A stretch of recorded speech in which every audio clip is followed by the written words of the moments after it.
Welcome to Unit 5.2. Today we're going to be talking about the extreme value theorem. The extreme value theorem tells us that if a function is continuous over an interval a, b, then f has at least one minimum value and at least one maximum value.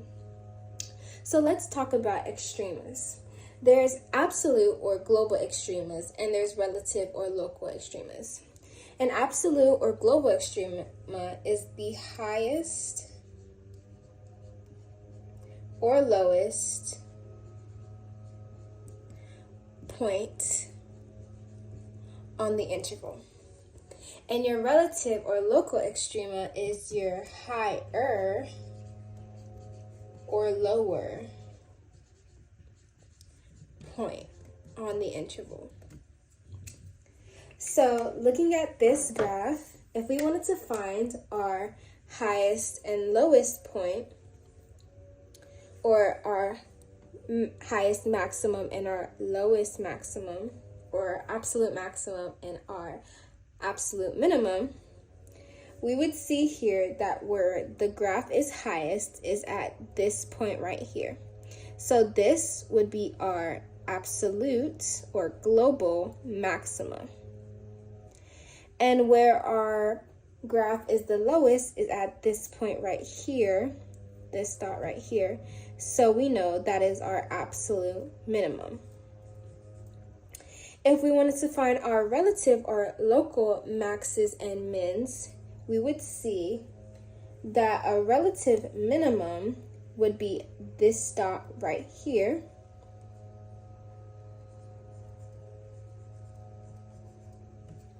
And there wouldn't be a relative maximum.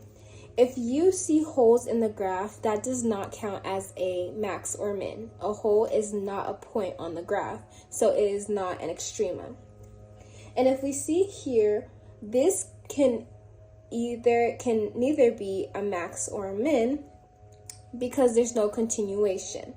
It's a very big debate that this is either a max or min. So depending on your teacher, this would be either a relative max or relative min, or neither at all. Now let's talk about critical points. A critical point is a point that has a possibility of being an extrema or being a max or min. To find a critical point, your f prime of x value has to either equal 0 or it has to be undefined or does not exist. Now, looking at this example, if we had f of x equals 1 over 3x to the power of 3 minus 9x plus 24, and we wanted to find this equation's critical points, the first thing that we can do is set our derivative equal to 0. Now, since we have f of x, we have to find f prime of x. So doing this, finding the derivative, we would get x squared minus 9. Now that we found our f prime of x, now we have to set it equal to 0 to find our critical point. So just like you would do in a regular old equation, you would factor this out to get x plus 3 times x minus 3 and set them both equal to 0. So solving for x, I would get that x equals a negative 3 and x equals a positive 3.